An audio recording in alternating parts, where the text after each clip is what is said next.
Spurs fans, the three issues that we worried would be a problem going into the season are still a problem.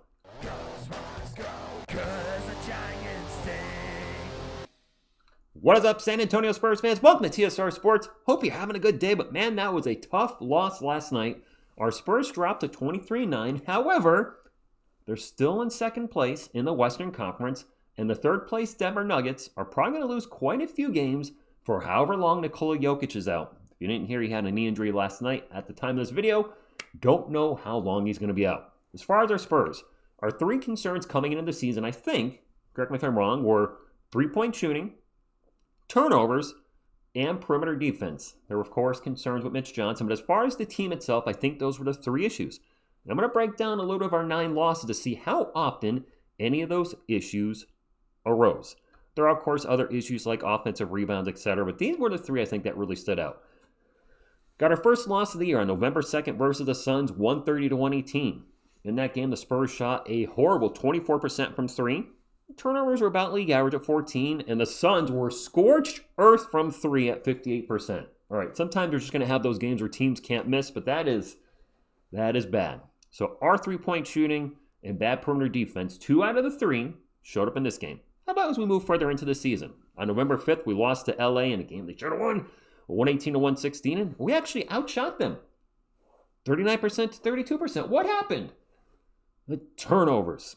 The darn turnovers got us. 19 turnovers is unacceptable. You're not going to win a lot of games in the NBA turning the ball over 19 times. I'm sure we've had some wins where we turn the ball a lot and were able to overcome it, whether it was through just playing a bad team or maybe we were shooting much better. But 19, no bueno.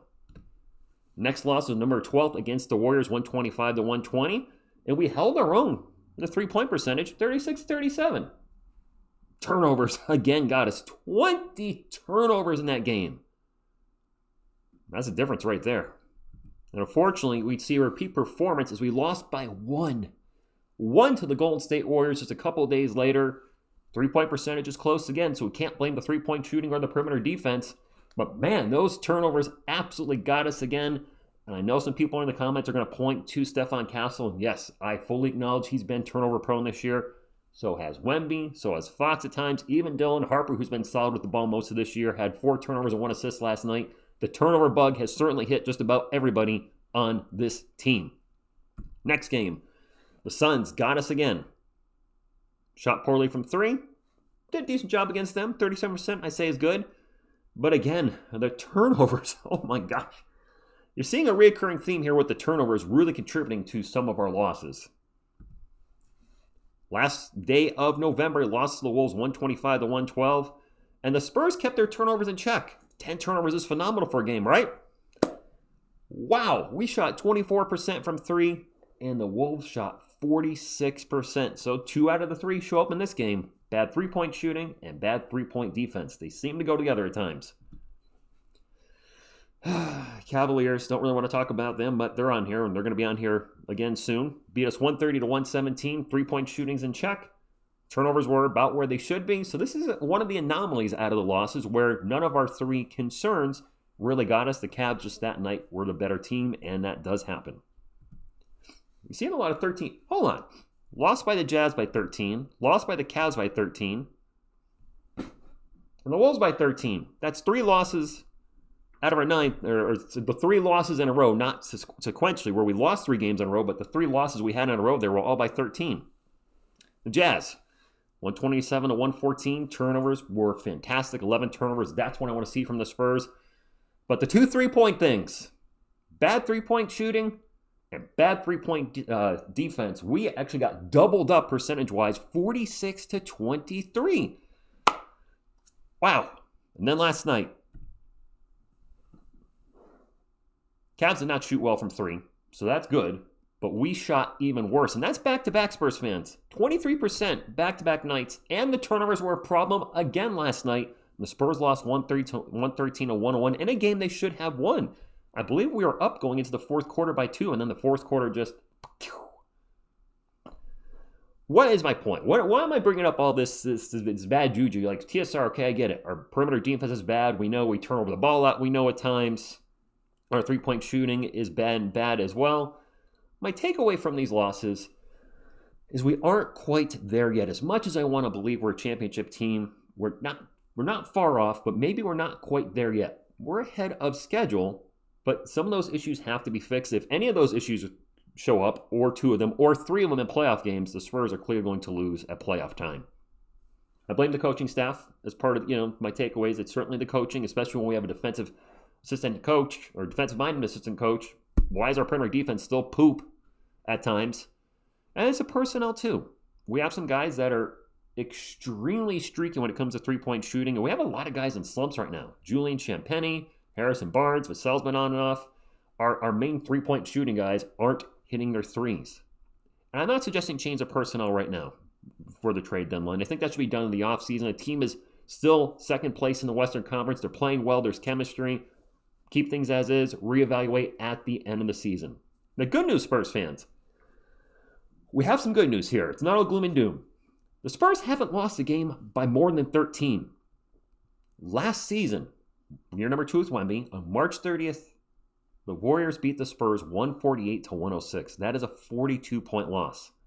And then the prior season, Wemby's rookie year, on November 6, 2024, the Spurs lost to the Pacers 152-111, a 41-point loss. The reason I'm bringing this up is we're not getting blown out. Even when it's gloom and doom and things are not going the way we want to as Spurs fans, they're still being competitive in these games. And I know these recent losses suck. But you know what sucks even more? So I can give you guys a little perspective. Is this right here. This is Wemby's rookie year. You see one common denominator or one common letter there going up and down? It's those red L's. That year, the Spurs set a franchise record 18-game losing streak. And I called every single one of those except for the Rockets game, I believe, on December 11th because I had some major eye issues at that time, and I just literally could barely see that night, so I couldn't call it. But I was there for 17 of 18 of them. That was a rough time. So when I look at what's happening right now, I'm like, perspective. Things are much, much, much better than this. We're going to be okay, Spurs fans. Let's stay positive. We'll be okay. This 2-game losing streak sucks. If we lose to the Knicks again, because we lost them in the Cup, that'll be a 3-game losing streak. I believe our first 3-game losing streak of the season. It'll be tough to swallow.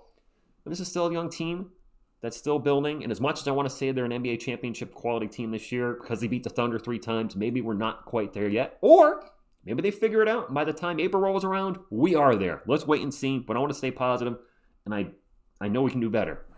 One other thing I want to touch base on is there is other good news as well. I don't like to take happiness in others' misery, but I'm going to a little bit here. Have you guys been keeping an eye on the Atlanta Hawks? They have dropped 7. I'm going to move my head just for a second. They've lost 7 games in a row, 2-8 in their last 10. They're 15-19, a half a game ahead of the Milwaukee Bucks, who just got Giannis back, who won 2 games in a row. I expect the Bucks to surge, and the Hawks right now, I don't know what's wrong with them. I said it's kind of a joke earlier in the season that maybe the Hawks are better without Trae Young. Maybe they are. But the Bucks go up, and the rest of the teams can kind of stay where they are or keep getting better, and the Hawks drop down into a lottery position. That would give the Spurs a lottery pick next year in what I understand is a pretty darn good draft. Maybe a top 3 pick. And I know immediately you're going to say, TSR, we can't keep it affording all these top picks, but maybe you don't draft a top guy. Maybe this gives you more ways, should I say, to trade a player or trade the pick or whatever to make a change in the roster for next season. Because I think a lot of us do agree the biggest missing piece for our Spurs is a legit 4. I like Harrison Barnes. I like Devin Vassell. I don't like Vassell at the 3. I don't like Barnes at the 4. I think that keeps us a little too small. We need a defensive presence that's big alongside Wemby, and I think that's the one missing piece. Just the one missing piece. That's all I got, Spurs fans. Let's get the Hawks out of here. Let's beat the Knicks tomorrow night. I'll be live with Miss TSR. I believe the game is at 7 p.m. Eastern on NBA TV. It's tough watching them lose, but let's also... Big picture. Big picture is we are infinitely better than we were last year or the 2 years prior when the Spurs had back-to-back 22-60 seasons. 22-60. The Keldon Johnson led year and then Wemby's rookie year. I am really happy with the team right now. I wanted to beat the Cavs last night. Didn't happen, but I'm thankful for where we are, and I'm thankful for the direction we're going, and it's only going to be better moving forward. Remember, some of our best players are really young. Castle, Harper, Wemby, etc. Good things are coming. Good things are coming. It just might not happen as fast as we want it to, but they're coming. Drop a comment down below. Do you agree with the 3 main issues I talked about in this video? The 3-point shooting, whether it's us or defending it, and the turnovers. Do you see other issues like giving up too many offensive rebounds? Are you blaming Mitch for a lot of these losses for the rotations? Curious on your feedback on this subject? Hit the thumbs up if you'd like to support the channel, become an official member and sponsor of TSR Sports, and subscribe to become part of our awesome Spurs community. I thank you, and as always, go Spurs go.